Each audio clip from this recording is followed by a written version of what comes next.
Assalamu alaikum, kamar yadda dai na muku bayani a farko kuma zan kare muku bayani a yanzu. Wa'annan matasa da kuke gani sun yi zanga-zanga mutanen ladin Makole ne. Sun kawo korafi division na Makole akan iya tun jiya sun kawo tun shekaran jiya da jiya sun kawo korafi zuwa ladin Makole akan cewar mata suna zuwa gida suna kafe musu ƙuri'unsu akan da su ba su taliya kuma sun biyo baya akan a ba su ƙuri'unsu an hana su.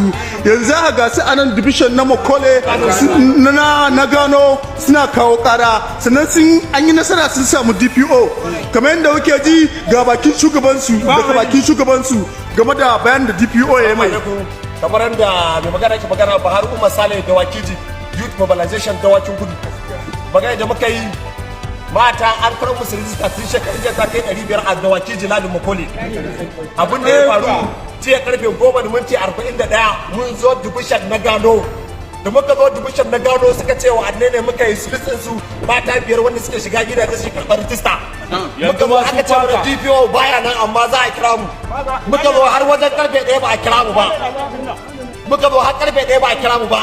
Yau da safe shugabannin jam'iyya da sahaba sun zo korafi nan ma har yanzu da sakar ke maka su ba a kira wasu ba. To shi ne yanzu muka zo muka ƙara kawo ƙwararru mu saboda ba ma san matasa su ɗau doka a hannunsu kuma matsayin mu da ya kasa. To akwai wanda kuke zargi ko kuma kun san matan da suke zuwa su kaɗe? Ba zargi ba ne tabbatin mun san su suna da gurin nan a haka a yanzu a hannayensu. Yanzu kun san wanda suka karɓi ƙuri'un da kuke zuwa ku nuna su ana buƙatar ku nuna su. To yanzu alƙawarin me ake muku game da wannan zanga-zanga da ko wannan zanga-zanga ta lumana da kuke akan ƙorafi da kuka kawo? Ya ce mu je za su zo.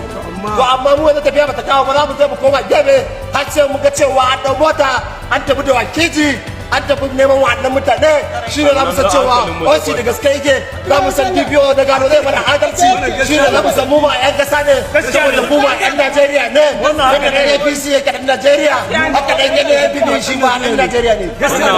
To yanzu akwai wani sako da zaka tura daga shi jagoran ku ko kuma wannan na waɗin naku shugaban ku na waɗin naku da ko kuna buƙatar wani agaji da zai kawo muku ne ciyaman naku na fati naku?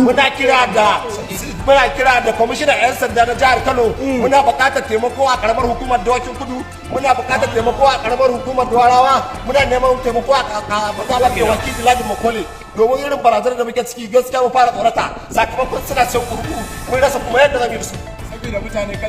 To muna fatan Allah ya sa wannan mutane su ji kokin ku. Amin. Masha Allah ina godiya. To fa ana wata ga wata duk a rasa dalilin da zai sa a karɓi katin mutane sai akan dalilin taliya.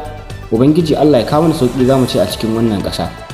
Wannan wasu matasa ne da ke cikin jihar Kano wanda suka yi zanga-zanga dalilin su shine an karɓa wa iyayensu voters card ɗinsu bi ma'ana ƙuri'a su ta zaɓe.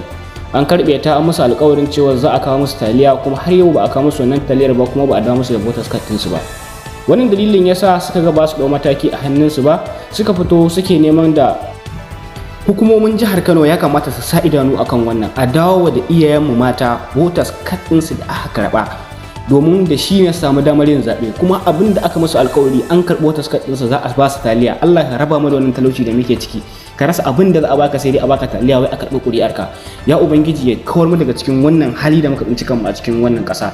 Ya kamata ku tofa albarkacin bakin ku domin bidiyon nan ta isa duk inda ake so ta isa a nema wa'annan iyayen nawa mata 'yancin su a dawo musu da voters card ɗinsu domin su samu damar da za su je su kaɗa ƙuri'a ranar zaɓe.